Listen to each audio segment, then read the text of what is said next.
Azad Samaj party के राष्ट्रीय अध्यक्ष और नगीना से सांसद चंद्रशेखर आजाद जी इस वक्त हमारे साथ हैं, उनसे बात कर लेते हैं।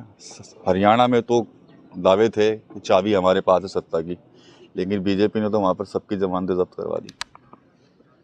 देखिए, ये सच है कि बीजेपी को वहाँ पूर्ण बहुमत जनता ने दिया है। विपक्षी पार्टियों ने उनके मैंडेट पे सवाल भी खड़े किए हैं, ईवीएम को लेके, और भी कई तरह के सवाल जो हैं कि भाई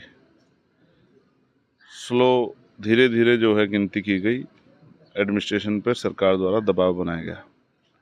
उससे इतर मैं ये कहना चाहता हूँ कि भाई हमने अपनी बात को जनता के बीच ले जाने का पूरा प्रयास किया, जनता को समझाने का पूरा प्रयास किया। जनता ने हम पे कम भरोसा दिखाया। हमें और मेहनत करनी चाहिए, ज़्यादा मेहनत करके, ज़्यादा जन समस्याओं पर आवाज़ उठा के जनमत जो है अपने खेमे में करना चाहिए। ये कुछ घंटों में, कुछ दिनों में नहीं होता। मैंने ये भी महसूस किया, संगठनात्मक कमजोरी भी थी। अब हम गलतियों से सीख लेके, क्योंकि ये कोई हमारा आखिरी चुनाव तो नहीं है, और ऐसा भी नहीं कि हम 10-20 चुनाव हरियाणा में लड़े, हम तो पहला चुनाव लड़े। हमने हरियाणा की महान जनता, उनके विचार, उनके व्यवहार से बहुत कुछ सीखा है, और उससे सीख लेके हम लोग हरियाणा में और बेहतर काम करेंगे और लगातार अपनी सक्रियता बनाए रखेंगे, क्योंकि हम चाहते हैं हरियाणा में भी आज़ाद समाज पार्टी ताकतवर हो, आज़ाद समाज पार्टी का प्रतिनिधित्व हो, और जिन विषयों की राजनीति आज़ाद समाज पार्टी उत्तर प्रदेश में या अन्य प्रदेशों में कर रही है, उन विषयों पर वहाँ भी चर्चा हो। जैसे मैंने कई बार कहा कि कॉमन एजुकेशन पॉलिसी लागू होनी चाहिए, समान शिक्षा, जिससे अमीर और गरीब, बड़े और छोटे के आधार पर कोई बंटवारा ना हो, सब लोग सरकारी स्कूल में बैठ के अच्छे से पढ़ाई करें, क्योंकि बिना शिक्षा के कोई तरक्की संभव नहीं है। और समान हेल्थ पॉलिसी कि चाहे राष्ट्रपति हो, प्रधानमंत्री हो, चाहे विधायक हो, चाहे मुख्यमंत्री हो, चाहे सांसद हो, चाहे गांव के सरपंच हो, चाहे प्रमुख सचिव से लेके किसी भी अधिकारी के बच्चे हों, थाना अध्यक्ष से लेके एसडीएम, कानूनगो, तहसीलदार, जितने भी सरकारी विभाग हैं, उन सब का बीमार होने पे और उनके परिवार का इलाज सरकारी अस्पताल में होना चाहिए, जिससे महंगाई के इस दौर में लोगों की जेब कटाई भी बंद हो और अच्छी जो है हेल्थ व्यवस्था हो कि बीमार होने पे बहुत अच्छा इलाज और जीवन रक्षा हो। तो इन पॉलिसी जो हमारा विचार है, हिस्सेदारी का, बैकलॉग भरा जाए, नौजवानों को रोजगार मिले, उद्योग धंधे लग के जो है पढ़े लिखे बेरोजगार नौजवानों का ख्याल रखा जाए, बेरोजगारी भत्ता दिया जाए, जो वंचित जातियां हैं उनको जो है आगे बढ़ने के अवसर दिए जाएं, ये तमाम तरह की जो महिला सुरक्षा हुई, किसानों को एमएसपी गारंटी हुई, न्यूनतम वेतन, आपको याद होगा मैंने पार्लियामेंट में 29 जुलाई में आवाज़ उठाई थी कि न्यूनतम वेतन 700 रुपये होना चाहिए, और फिर हमने 11 तारीख को एक बड़ा आंदोलन भी किया, उसमें भी उस विषय को रखा। फिर सरकार को फैसला लेकर 783 रुपये न्यूनतम वेतन करना पड़ा। इसी तरह से हर एक मुद्दे पे हम लोग लगातार संघर्ष करते रहेंगे। हरियाणा शुरुआत, अभी बहुत कुछ हरियाणा में आगे काम बाकी है।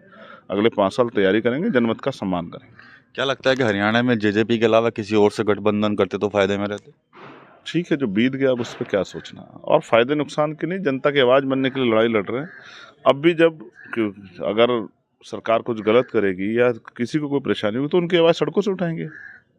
ये हम बहुत पहले से करते आए हैं, तो अब फिर पुनः जो है इसी काम को दोबारा करेंगे। लेकिन हाँ, हरियाणा से मैंने सीखा कि हरियाणा के लोग भी बहुत सीधे सच्चे लोग हैं, और हरियाणा में बहुत तरह का जो है नैरेटिव गढ़ा जाता है, वो तभी आप उसको तोड़ सकते हैं जब आपका बूथ में मजबूत संगठन हो। तो संगठनात्मक कमजोरी भी थी, जिसका खामियाजा भुगतना पड़ा। और ज़्यादा मेहनत करेंगे, अपने ऊपर और भरोसा करेंगे, ज़मीन पे जाके लोगों की आवाज़ उठाएंगे, और भविष्य के चुनाव में जो सीख वहाँ से लगी है उनको ध्यान में रख के काम करेंगे। अब उत्तर प्रदेश में भी 10 विधानसभा सीटों पर उपचुनाव होने हैं। आपकी पार्टी ने लगभग कई सीटों पर अपने प्रत्याशी घोषित कर दिए हैं, तो क्या कुछ तैयारी रहेगी? जो हरियाणा में हुआ उसका असर तो नहीं पड़ेगा इन पर? नहीं, देखिए, मैं फिर आपसे कहूँगा, आपको याद होगा 2022 का विधानसभा चुनाव, और फिर आपको कितना जो है भाजपा को बहुमत मिला, और 2024 में क्या हुआ, और उसी 2024 में जहां 5 सीटें हरियाणा में विपक्ष जीता, 5 भाजपा जीती, वहीं जो है उसके 6 महीने के अंदर चुनाव में, विधानसभा चुनाव में क्या हुआ।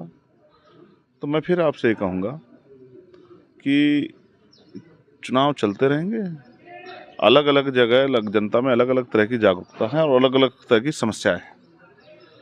हाँ, यहाँ जैसे वहाँ बहुत सारी फसलों का, जीरी की फसल है और फसलें वहाँ की महत्वपूर्ण फसलें, यहाँ हरियाणा में हमारी गन्ने की फसल है। तो गन्ना का दाम जो है वो उचित रूप दाम नहीं मिल रहा है किसानों को, और कई जगह पे धरना चल रहा है, शामली में चल रहा है।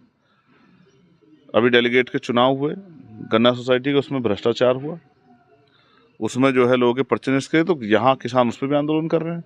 तो किसानों को मिल से समय पे पैसा नहीं मिल रहा है, पूरा पैसा नहीं मिल रहा है, और यहाँ पे आबादी बहुत ज़्यादा है, तो यहाँ मजदूर परेशान है, यहाँ पढ़े लिखे नौजवान बीएड के बच्चे परेशान हैं, बीटीसी के कोई भर्ती नहीं आ रही है शिक्षा विभाग में। जो पहले भर्ती आई थी उनमें घोटाले हो गए हैं, उनमें पेपर लीक हो, आपको आज भी याद होगा पुलिस की भर्ती का पेपर लीक हुआ था। जब आवाज़ उठाई सीएम मना करने लगे कि ऐसा कुछ है नहीं, लेकिन बाद में उस बात को स्वीकार करना पड़ा। फिर मैंने पत्र लिखा कि भाई इस पुलिस की भर्ती को दोबारा कराओ, तो पुलिस की भर्ती दोबारा करानी पड़ी। और कानून व्यवस्था का हाल देख लीजिए क्या है यहाँ उत्तर प्रदेश में।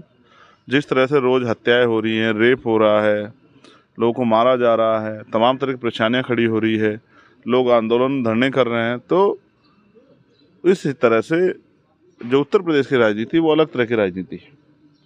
तो हम लोग कोशिश करेंगे कि उत्तर प्रदेश में बहुत बेहतर रिजल्ट आज़ाद समाज पार्टी दे। इसके लिए हमारे कार्यकर्ता, हमारे नेता भीम आर्मी आज़ाद समाज पार्टी के लगातार मेहनत कर रहे हैं, और उन्होंने मेहनत करके इस ज़मीन में वो बल तैयार किया है कि जन समर्थन हमारे खेमे में रहे। किसी से अलायंस तो नहीं करेंगे उपचुनाव में, या अकेले ही? देखिए, मैं तो बहुत कुछ चाहता था, लेकिन पार्टी के कुछ इंटरनल डिसीजन हैं, पार्टी की स्टेट कमेटी के डिसीजन, और मैंने आपको कई बार कहा आपके चैनल के माध्यम से कि हमारे यहाँ स्टेट कमेटी को प्राथमिकता दी जाती है। जो लोग फील्ड में काम कर रहे हैं, विधानसभा, जिले, प्रदेश में, मंडल में जो लोग काम कर रहे हैं, तो मैं तो कुछ चाहता था लेकिन वो नहीं संभव हो पाया, क्योंकि अभी तक वो संभव नहीं हो पाया, क्योंकि स्टेट की टीम ने अपने तरीके से, उनका मत ये है कि हमें जो जिस स्थिति में आज हम खड़े हैं उसका आकलन करना है कि हमने जो मेहनत की है पिछले 2022 से और अब तक 2 साल में हम कहाँ खड़े हैं और हमें आगे कितनी मेहनत की ज़रूरत है। तो उसका आकलन, सही आकलन तभी होगा जब हम अपने बलबूते पे चुनाव लड़ें। क्योंकि अगर हम किसी के साथ मिलकर चुनाव लड़ते हैं तो आकलन नहीं हो सकता है। जैसे आप हरियाणा के लिए पूछे थे कि ऐसा होता तो क्या होता, तो अपने बलबूते पे हमारा संगठनात्मक स्थिति कैसी है, हमारे सेक्टर बूथ की जो मेहनत है वो कैसी है, जो भाईचारा हमने SC ST OBC माइनॉरिटी के लोगों में बनाया, मुस्लिम भाईचारा बनाया, वो उसकी स्थिति कैसी है, इन सब का पता तभी लगेगा जब हम अपने बलबूते मैदान में जाएंगे और हमारे कार्यकर्ताओं को मौका मिलेगा अपनी मेहनत करने का और जन समर्थन हासिल करने का। बसपा भी इस बार उपचुनाव की दौड़ में है, को कैसे देखते हैं? ठीक है, लोकतंत्र में सभी पार्टियों को लड़ना, बसपा को भी लड़ना है, और जो अन्य पार्टी है उत्तर प्रदेश उनको भी लड़ना है, और जो मुख्य पार्टी है जो सत्ता में उनको भी लड़ना है। तो लोकतंत्र है, सबको अधिकार है, तो उनको अलग से देखने की जरूरत नहीं। जो जितनी मेहनत करेगा समाज का उतना, जनमानस का उतना समर्थन उनको मिलेगा। नरसिंहानंद का बयान आया था, आपने देखा होगा, उस पर काफ़ी हल्ला हुआ है, हालांकि एक्शन भी हुआ है उनके ऊपर, क्या कहेंगे आप? देखिए, गलत है उनका बयान, और मैं समझता हूँ कि इस तरह के ये जो छुटभइये लोग हैं, ये अपने आप को हाईलाइट करने के लिए इस तरह के बयान देते हैं। जैसे मैं यहाँ से ज़मीन से सूरज पे कोई पत्थर फेंकूं तो ऐसा थोड़ा सूर्य का ताप कम हो जाएगा, या जो सूर्य की जो दृढ़ शक्ति है वो कम हो जाएगी। तो किसी भी इष्ट के ऊपर अपमान करने से उनका अपमान नहीं होता है। ये तो हमारी जबान है कि हम अपने मुंह से कुछ भी कह दें। तो कर्मों के आधार पर समाज ने महापुरुषों का चयन किया है, पीर पैगंबरों का चयन किया, ऐसे नहीं किया है कि किसी को भी पीर पैगंबर मान लिया गया। उसके कर्म, उसने जो जीवन भर संघर्ष किया, किस लिए किया, अपने लिए किया, अंतिम व्यक्ति के लिए किया, गरीबों के लिए किया, कमजोरों के लिए किया, या अमीरों के लिए किया, उसका संघर्ष। जैसे देश के प्राइम मिनिस्टर पे खुलेआम ये आरोप लगते हैं कि वो पूंजीपतियों की, अडानी अंबानी के करीब हैं, उनके दोस्त हैं। तो हम ये जो इष्ट हैं जिनका चयन जो होता है वो उनके करैक्टर से होता है कि उन्होंने आजीवन क्या किया। तो हजरत पैगंबर मोहम्मद साहब का जब आप जीवन पढ़ोगे, मैंने तो उनको नहीं देखा, मैं तो इस्लाम धर्म का हिस्सा नहीं हूँ, लेकिन जब आप उनका जीवन पढ़ोगे तो आपको एहसास होगा कि उन्होंने किस तरह से पूरी ज़िंदगी जो है, जो हादसे पे लोग थे, जिनको अपमानित किया गया, जिनके साथ गैर, उनको बराबर लाने का और उनको कुर्सी देने का प्रॉफिट ने जो काम किया है वो अतुलनीय है। उसके कोई तोड़ नहीं है। शायद उसके बाद जो है 2-3 करैक्टर और हैं इस्लाम में, हज़रत उमर और तमाम लोग, जिन करेक्टरों ने जिन आदर्शों ने बहुत बड़े काम किए हैं। और मैं तो ये भी कहूँगा, किसी भी धर्म के इष्ट पे टिप्पणी करना, चाहे वो सनातन के हों, चाहे वो इस्लाम के हों, चाहे वो क्रिश्चियंस के हों, चाहे वो बौद्धिस्टों के हों, और चाहे वो जैनों के हों, किसी भी धर्म के इष्ट पे टिप्पणी करना, उनको अपमानित करने के नजरिए से ठीक नहीं है। मैं इसका समर्थन नहीं करता। और आप महसूस कीजिए, जिस तरह से भगवान बुद्ध की आलोचना यहाँ होती है, जिस तरह से ईसा मसीह की आलोचना यहाँ होती है, और क्या नहीं किया आप बताओ। ये हिंदू संगठनों के लोगों ने कितने चर्चों में जो है आग लगा दी, कितने चर्चों को तोड़ दिया, उनके पृष्ठ जो हैं जो वहाँ पढ़ाते हैं उनको पीट दिया। तो ये जो एक अंतर विरोध चल रहा है, इस विरोध का कोई तो अंत होगा। भारत एक बहुत विस्तृत शाखा है, एक बहुत बड़ी जो है दुनिया है भारत, और इसमें अनेक धर्मों के लोग रहते हैं। और किसी सिर्फ निजी स्वार्थ से, राजनीतिक एजेंडे से किसी को किसी भी धर्म पर टिप्पणी करके उनको अपमानित करना, ये ठीक नहीं है। मैं ऐसे हर व्यक्ति के खिलाफ सख्त कार्रवाई की मांग करता हूं जो इस तरह के कार्य करते हैं।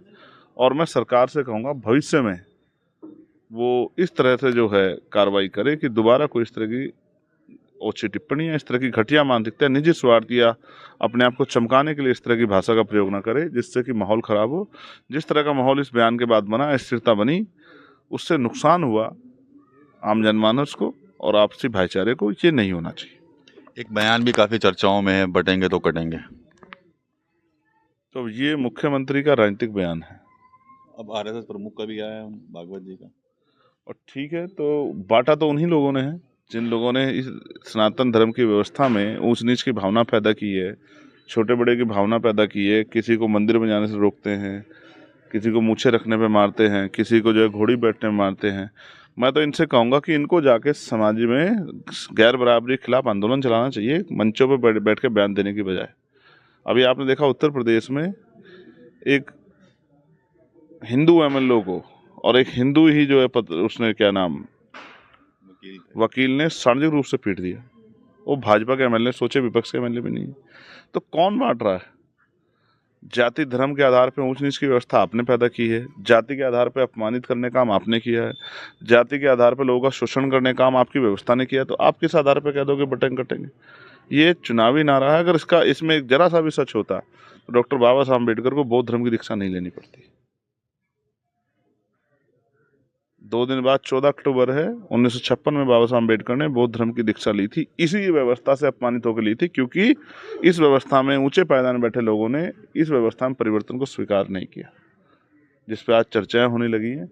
अगर उन्होंने इसको स्वीकार किया तो शायद आज स्थिति ऐसी नहीं होती जो आज बन गई है। ये सब इसी व्यवस्था पे चोटी बैठे लोगों की जिम्मेदारी थी कि उस व्यवस्था को इतना जो है परिवर्तनशील बनाते कि इस व्यवस्था में पैदा हुआ आदमी अपने आप को अपमानित महसूस नहीं करता। आपको याद है डॉक्टर बाबा साहब अम्बेडकर ने क्या कहा कि मैं हिंदू धर्म में पैदा हुआ हूँ, ये मेरे बस की बात नहीं थी, लेकिन मैं हिंदू धर्म में मरूंगा नहीं, ये मेरे बस की बात है। तो एक विद्वान को इतना बड़ा कदम क्यों उठाना पड़ा? ये इसी आपकी व्यवस्था की खामियां देन है, जिसका पूरी दुनिया में जिसका सम्मान होता है, उसको क्यों जो है हिंदू धर्म छोड़ना पड़ा, सनातन धर्म छोड़ना पड़ा। इसका जवाब भी इन्हीं लोगों को देना चाहिए कि आप कब तक गैर बराबरी पर आधारित व्यवस्था को, ऊंच नीच की व्यवस्था को बना के रखना चाहते हैं, जाति व्यवस्था को। मैं तो मोहन भागवत जी से कहूँगा कि मैं उनका सहयोग करूँगा अगर वो जातिहीन समाज की स्थापना के लिए सरकार को आदेश करें। वो देश के प्रधानमंत्री कहें कि देश में जितनी जातियां हैं उन जातियों को डिस्ट्रॉयड कर दिया जाए, मानव एक समान होगा, सब लोग भारतीय होंगे। इनकी उस पहल का मैं समर्थन करूंगा अगर भागवत जी इस तरह का जो है सरकार को आदेश देते हैं। और अगर देश की सरकार भाजपा की, जो कहते हैं, जो लगातार कह रहे हैं बटन कटेंगे, अगर वो इस व्यवस्था को बटने कटने को रोकने के लिए और अगर वो जातिहीन समाज यानी कि जातियों खत्म करने की मुहिम चलाती है, तो भी हम जो है उनकी निगरानी करेंगे अगर वो ऐसा करते हो।